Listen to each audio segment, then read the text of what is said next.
Hello friends, ఈరోజు ఆంధ్రప్రదేశ్లో ఒక గ్రౌండ్ బ్రేకింగ్ రెవల్యూషన్ జరిగింది.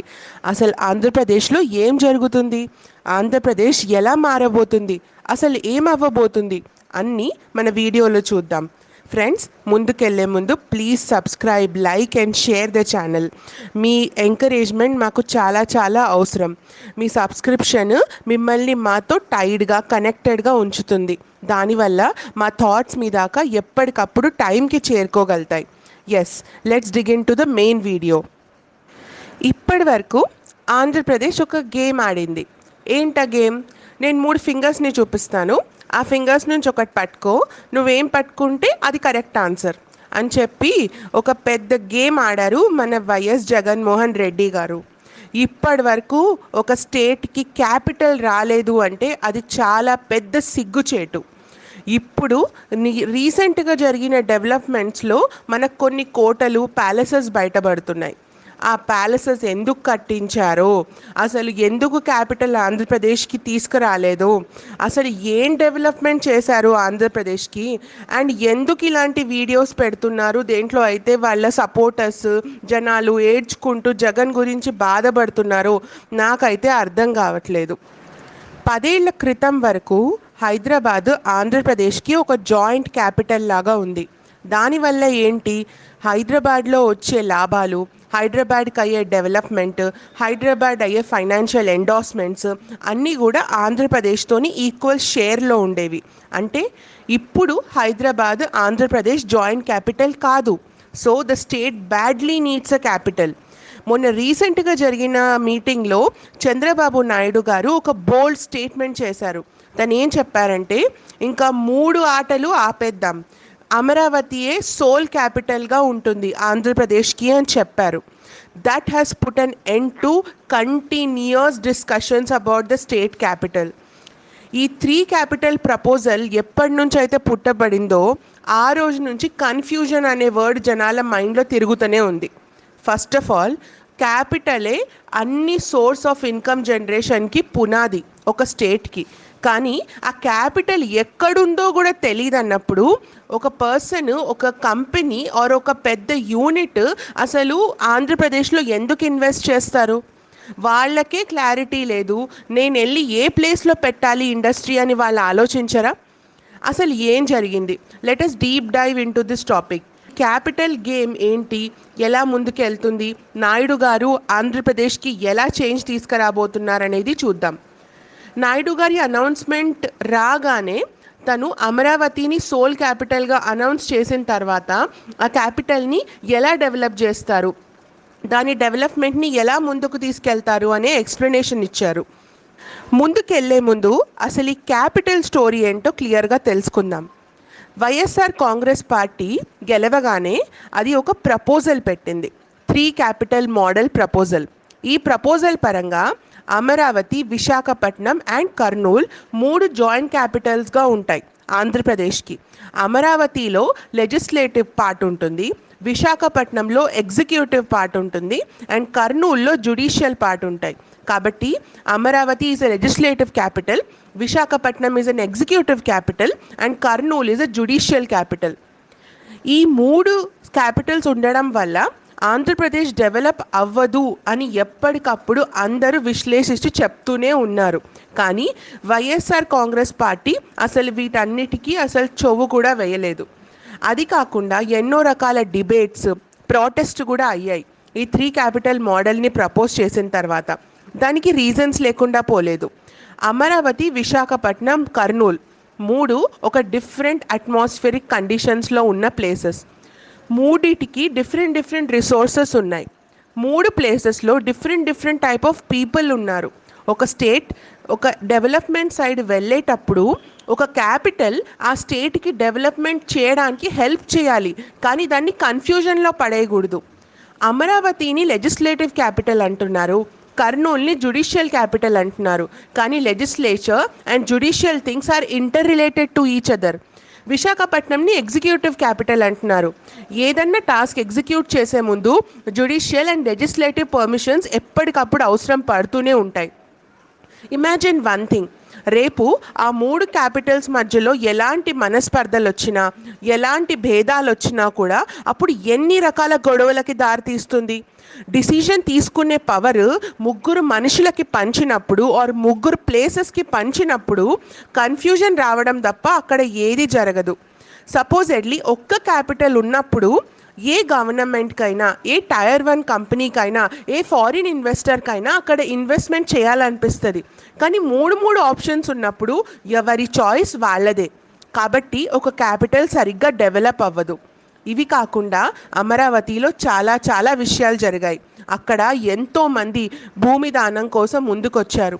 వాళ్ళు వ్యవసాయం చేసుకొని పండించుకునే భూమి మన స్టేట్ కోసం దానం చేస్తున్నాం, అమ్ముతున్నామని ముందుకొచ్చి వాళ్ళు స్వచ్ఛందంగా పాల్గొన్నారు. కానీ సడన్గా వైఎస్ఆర్ కాంగ్రెస్ పార్టీ రాగానే అమరావతిలో ఉన్న ఫార్మర్స్కి అందరికీ ఆన్సర్ దొరకలేదు. ఎంతోమంది దీనివల్ల హార్ట్ అటాక్స్తో చనిపోయారు, సుసైడ్స్ చేసుకున్నారు, ఎన్నో ధర్నాలకి దిగారు. కానీ వాళ్ళకి ఇప్పటి వరకు కూడా ఆన్సర్ రాలేదు. కానీ ఏ రోజైతే ఎలక్షన్స్ అయ్యి అక్కడ నాయుడు గారు వచ్చారో అప్పుడు వాళ్ళు ఊరట పీల్చుకున్నారు. అది కాకుండా మనం ఇక్కడ అర్థం చేసుకోవాల్సిన పాయింట్ ఏంటి అంటే, నాయుడు గారు ఈ 3 క్యాపిటల్ ఐడియాని ఎందుకు క్రిటిసైజ్ చేస్తున్నారంటే ఇది ఒక పొలిటికల్ గేమ్ లాగా తను భావిస్తున్నారు. అమరావతిని ఒక వరల్డ్ క్లాస్ క్యాపిటల్గా డెవలప్ చేయాలంటే చాలా ఇన్ఫ్రాస్ట్రక్చర్, చాలా ఫెసిలిటీస్ అవసరం పడతాయి. కానీ 3 ప్లేసెస్ని డెవలప్ చేయాలంటే దానికి 3 times facilities, 3 times financial concerns అవసరం పడతాయి. అంత క్యాపిటల్ ఇప్పుడు ఆంధ్రప్రదేశ్లో లేదు. మీకు తెలియందేం లేదు, ఎన్నో కోట్ల రూపాయల అప్పుల్లో ఆంధ్రప్రదేశ్ కూడుకొని ఉంది. అండ్ ఇప్పుడు ఆ డెబ్ట్స్ నుంచి ఆంధ్రప్రదేశ్ని బయటికి తీసుకురావాలి అంటే ఒక స్ట్రాంగ్ క్యాపిటల్, ఒక డెవలపింగ్ లొకేషన్ ఆంధ్రప్రదేశ్కి దొరకడం చాలా ఇంపార్టెంట్. So what next? ఈ అనౌన్స్మెంట్ అయిన తర్వాత ఇప్పుడు అమరావతి గ్రోత్ కోసం ఎలాంటి ఫోకస్ చేయబోతున్నారు, ఎలాంటి ఇన్వెస్ట్మెంట్స్ చేయబోతున్నారు అనేది ఇప్పుడు ఫ్యూచర్ గవర్నమెంట్ మొత్తం డిసైడ్ చేసుకోవాలి. అసలు క్యాపిటల్ ఉండడం వల్ల, క్యాపిటల్ లేకపోవడం వల్ల ఏం జరుగుతుందో మనం నెక్స్ట్ తెలుసుకుందాం. క్యాపిటల్ ఎందుకు necessary? Economic stability and growth. Capital ఉండడం వల్ల ఆ ప్లేస్లో డెవలప్మెంట్ అవుతుంది. ఆ డెవలప్మెంట్ కూడా సస్టైనబుల్గా ఉంటుంది, ఎకానమీని గ్రో చేయడానికి హెల్ప్ చేస్తుంది. ఇన్ఫ్రాస్ట్రక్చర్, ఇండస్ట్రీ, టెక్నాలజీ డెవలప్మెంట్స్కి అదొక పునాదిగా ఉంటుంది. ఎకనామిక్గా గ్రోత్ చేయడానికి ఒక క్యాపిటలే పునాదిగా ఉంటుంది. ఒక క్యాపిటల్ సరిగ్గా లేనప్పుడు ఆ స్టేట్ ఎప్పటికప్పుడు ఫండ్స్ కోసం పోరాడాల్సిందే. Point number 2, infrastructure development. Capital ఎందుకు అవసరం అంటే ఒక స్టేట్ది ఇన్ఫ్రాస్ట్రక్చర్ బిల్డ్ చేయడానికి, రోడ్స్ బిల్డ్ చేయడానికి, బ్రిడ్జెస్ బిల్డ్ చేయడానికి, హాస్పిటల్స్ బిల్డ్ చేయడానికి, స్కూల్స్ బిల్డ్ చేయడానికి అండ్ పబ్లిక్ ట్రాన్స్పోర్టేషన్ బిల్డ్ చేయడానికి. ఒకవేళ ఇన్ఫ్రాస్ట్రక్చర్ సరిగ్గా లేకపోతే అక్కడ ఏ ఎకానమీ కూడా డెవలప్ అవ్వదు అండ్ అక్కడ జనాలు కూడా ఎప్పటికప్పుడు డెవలప్ అయ్యే ఛాన్సే లేదు. Third, public services. ఒక క్యాపిటల్ స్టేట్కి ఏం చేస్తుందంటే ఎసెన్షియల్ పబ్లిక్ సర్వీసెస్ని ప్రొవైడ్ చేస్తుంది. That includes health care, education, public safety, social services. ఇవన్నీ ఫండమెంటల్ రిక్వైర్మెంట్స్ ఒక స్టేట్కి. దీనివల్ల జనాల క్వాలిటీ ఆఫ్ లైఫ్, అంటే వాళ్ళు ఎలా బతుకుతున్నారో ఆ క్వాలిటీ ఆఫ్ లైఫ్ అండ్ జనాల ఎడ్యుకేషనల్ క్వాలిఫికేషన్స్ పెరుగుతాయి. దాంతోపాటు వాళ్ళ ఫైనాన్షియల్ కండిషన్ ఇంప్రూవ్మెంట్ వస్తుంది. Point number 4, employment creation. ఒక మనిషి తన ఫ్యామిలీని, తనని చక్కగా చూసుకోవాలి అంటే తనకి నెల వచ్చే పెన్షన్ డబ్బులు కాదు, నెల వెళ్ళి పనిచేయాల్సిన జాబ్ కావాలి. ఇన్వెస్ట్మెంట్ చేసినప్పుడు ఒక క్యాపిటల్ డెవలప్ అవుతుంది. ఒక క్యాపిటల్ డెవలప్ అయినప్పుడు అక్కడున్న జనాలకి ఉపాధి దొరుకుతుంది, ఒక జాబ్ క్రియేషన్ ఏర్పడుతుంది. దీనివల్ల అన్ఎంప్లాయ్మెంట్, పవర్టీ ఇవన్నీ ఆ ప్లేస్ నుంచి జస్ట్ తుడిచివేయబడతాయి అండ్ దానివల్ల మొత్తం స్టేట్ ఎకనామిక్ హెల్త్ ఇంప్రూవ్ అవుతుంది. Point number 5, innovation and technology. ఒక క్యాపిటల్ ఎప్పుడైతే గ్రో అవుతుందో అక్కడ రీసెర్చ్ జరుగుతుంది, అక్కడ డెవలప్మెంట్ జరుగుతుంది, దానివల్ల ఇన్వెన్షన్స్ జరుగుతాయి అండ్ దానివల్ల టెక్నాలజికల్గా ఆ ప్లేస్ డెవలప్ అవుతుంది. దీనివల్ల అక్కడ మార్కెట్లో, గ్లోబల్ మార్కెట్లో పార్టిసిపేషన్ పెరుగుతుంది and that leads to proper long term economic growth. Point number 6, crisis management and resilience. ఒకవేళ ఒక స్టేట్ ఉంది, ఆ స్టేట్కి అడెక్వేట్ క్యాపిటల్ లేదు. అట్లాంటప్పుడు ఇమాజిన్, సడన్గా ఒక న్యాచురల్ డిజాస్టర్ వచ్చింది, ఒక ఎకనామిక్ ప్రాబ్లం వచ్చింది, ఒక ఎమర్జెన్సీ వచ్చింది. ఆ స్టేట్ ఆ ప్రాబ్లం నుంచి ఎలా పోరాడుతుంది? ఒక రెసిలియంట్గా ఇలాంటి క్రూషియల్ సిచ్యువేషన్లో ఒక స్టెబిలిటీ ఎట్లా తెచ్చుకుంటుంది? అక్కడున్న సిటిజన్స్ని ఆ సిచ్యువేషన్ నుంచి ఎలా కాపాడుతుంది? ప్రతిసారి సెంట్రల్ గవర్నమెంట్ ముందు చెయ్యి జాపి అడుక్కోలేదు కదా. Point number 7, attracting investment. ఒక స్టేట్కి సఫిషియంట్ క్యాపిటల్ రావాలి అంటే అక్కడ డొమెస్టిక్ అండ్ ఇంటర్నేషనల్ ఇన్వెస్ట్మెంట్స్ జరగాలి. దానివల్ల ఆ ప్లేస్ ఎకనామిక్ గ్రోత్ అవుతుంది. ఇన్వెస్ట్మెంట్స్ చేసేటప్పుడు ఇన్వెస్టర్స్ చూసేది ఏంటి? Stability and environment. ఒకవేళ మనం ఆ పర్సన్కి, ఇన్వెస్టర్కి అక్కడ ఒక స్టేబుల్ ఎన్వైరన్మెంట్ ఇవ్వలేకపోయామంటే ఆ ఇన్వెస్టర్ ఎప్పుడు కూడా అక్కడ ఇన్వెస్ట్ చేయడు. తప్పుదారణ చేసినా తనకి రిటర్న్స్ రావు. Point number 8, social equity. Capital కొన్ని పాలసీస్ని, కొన్ని ప్రోగ్రామ్స్ని ఇంప్లిమెంట్ చేయడానికి హెల్ప్ చేస్తుంది. దానివల్ల జనాలకి జరిగే అన్యాయం, అక్కడ సోషల్ ఇంజస్టిస్ తుడిచివేయబడుతుంది. For example, capital investment in education and health care సెక్టార్లో చేసినప్పుడు అక్కడ కొన్ని లోవర్ గ్రూప్స్ ఆర్ డిసడ్వాంటేజ్డ్ గ్రూప్స్కి హెల్ప్ అవుతుంది. వాళ్ళకి ఫ్రీ ఎడ్యుకేషన్ పాలసీస్ ఇవ్వడం, లేదా వాళ్ళు మంచిగా చదివినప్పుడు స్కాలర్షిప్స్ని ప్రొవైడ్ చేయడం ఒక క్యాపిటలే చేస్తుంది ఆ పని. Point number 9, national security. ఒక డిఫెన్స్ కేపబిలిటీస్ని డెవలప్ చేసుకోవడం ప్రతి ఒక్క స్టేట్కి ఇంపార్టెంటే. ఒక స్టేట్ తన సిగ్నిఫికెంట్ సెక్యూరిటీ చూసుకోవాలి, ఒక సోవరీన్ గవర్నమెంట్ని తీసుకోవాలి, well funded military and defence ఇన్ఫ్రాస్ట్రక్చర్ని ప్రొవైడ్ చేయాలి అంటే ఈ నేషనల్ సెక్యూరిటీ కన్సర్న్ ఒక క్యాపిటలే తీర్చగలుగుతుంది. Last but not the least, global influence. ఒక క్యాపిటల్ ఒక రిచ్ స్టేట్కి రెప్లికా, ఒక సింబలైజేషన్. ఎప్పుడైనా ఒక రీసెర్చ్ చేసేటప్పుడు మొత్తం ఏరియా మొత్తం రీసెర్చ్ చేయరు, కొన్ని పాయింట్స్ని కన్సిడర్ చేసి రీసెర్చ్ చేస్తారు. ఆ పాయింటే ఈ క్యాపిటల్. ఈ వరల్డ్ మొత్తం ఆంధ్రప్రదేశ్ని చూసేటప్పుడు ఒక గ్లోబల్ ఫారిన్ లొకేషన్ నుంచి ఆంధ్రప్రదేశ్ని ఒక ఇన్వెస్టింగ్ మీడియాగా చూసేటప్పుడు వాళ్ళు చూసేది క్యాపిటల్నే. అసలు మీ క్యాపిటల్ డెవలప్డ్ ఉందా? అక్కడ ఎన్వైరన్మెంటల్ కండిషన్స్ ఎలా ఉన్నాయి? గవర్నమెంట్ స్టేబుల్గా ఉందా? అక్కడ జనాలు ఎలా ఉన్నారు? ఇన్ఫ్రాస్ట్రక్చరల్ ఫెసిలిటీస్ ఎలా ఉన్నాయి? ట్రాన్స్పోర్టేషన్ అవైలబుల్ ఉందా లేదా? ఇంటర్నేషనల్ ట్రేడ్ అవైలబుల్గా ఉందా లేదా? ఇవన్నీ కన్సిడర్ చేసిన తర్వాతనే ఒక గ్లోబల్ కాన్సన్ట్రేషన్గా మనం ఎదుగుతాము. ఎప్పుడైనా ఆంధ్రప్రదేశ్ ఇప్పుడు ఒక బేబీ స్టేజ్లో ఉంది. ఆ బేబీకి మనం ఎలాంటి కల్చర్ నేర్పిస్తామో దాన్ని బట్టే ఆ స్టేట్ డెవలప్ అవుతుంది.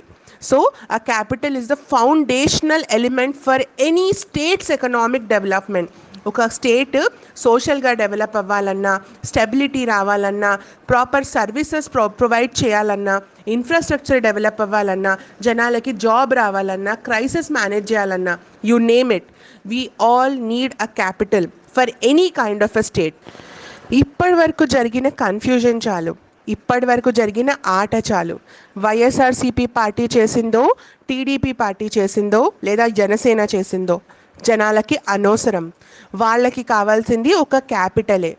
ఎప్పుడైతే ఒక పొలిటీషియన్ తను ఒక పొలిటికల్గా నేను రెస్పాన్సిబిలిటీస్ చేస్తానని స్వేర్ చేశాడో ఆ టైం నుంచే తను కర్మ క్రియ ఆ స్టేట్కి రుణపడిపోయి ఉంటాడు. కాబట్టి ఒక పొలిటికల్ చైర్ వచ్చిందనే ఆనందం కంటే కూడా ఒక పొలిటికల్ రెస్పాన్సిబిలిటీ షోల్డర్ మీద ఉన్నదనే బాధ్యత ప్రతి పొలిటీషియన్ గుర్తుపెట్టుకోవాలి, అది ఎవరైనా సరే. ఇప్పటికైనా అమరావతి ప్రాపర్గా డెవలప్ అయితే ఆంధ్రప్రదేశ్ ముందుకెళ్ళే ఛాన్సెస్ చాలా ఉన్నాయి. ఆ అప్పుల నుంచి బయటికి వచ్చే ఛాన్సెస్ కూడా ఉన్నాయి. ఇంకొకటి, ప్రజల మీద ఒక చాలా పెద్ద రెస్పాన్సిబిలిటీ ఉంది. ఇప్పుడు గవర్నమెంట్ మారిపోయింది, టీడీపీ పార్టీ వచ్చింది, జనసేన పార్టీ వచ్చింది. ఇప్పుడు జనాలు వాళ్ళకి కూడా ఛాన్స్ ఇచ్చి చూశారు అసలు వాళ్ళు ఎలా పర్ఫామ్ చేస్తారు అని చెప్పేసి. జనాలు ఒక్కటి చేయాల్సింది ఏంటంటే ఈ 3-4 ఇయర్స్ అయ్యే డెవలప్మెంట్ని పట్టి నెక్స్ట్ ఎలక్షన్స్లో కంటిన్యూస్గా ఒకటే గవర్నమెంట్ ఉండేటట్టు ఓట్ చేయడం. సపోజెడ్లీ గవర్నమెంట్ ఇలా మారుతూ ఉందనుకోండి, ఎవ్రీ 5 yearsకి ఒక పార్టీ పోయి ఇంకో పార్టీ రావడం, అది కూడా శత్రువుల్లాగా బిహేవ్ చేసే 2 parties, ఒకరికంటే ఒకరు పడని 2 parties, అలా పార్టీస్ మారాయంటే ఆ స్టేట్ డెవలప్మెంట్ అవ్వడం చాలా కష్టం.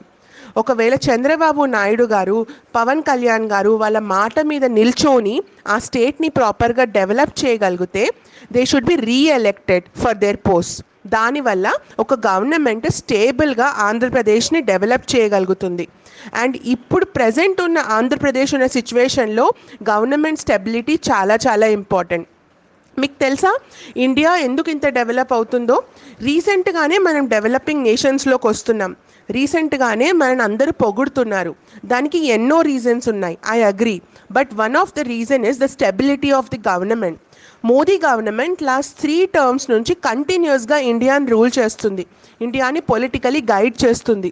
దానివల్ల కంట్రీ డెవలప్ అవుతుంది.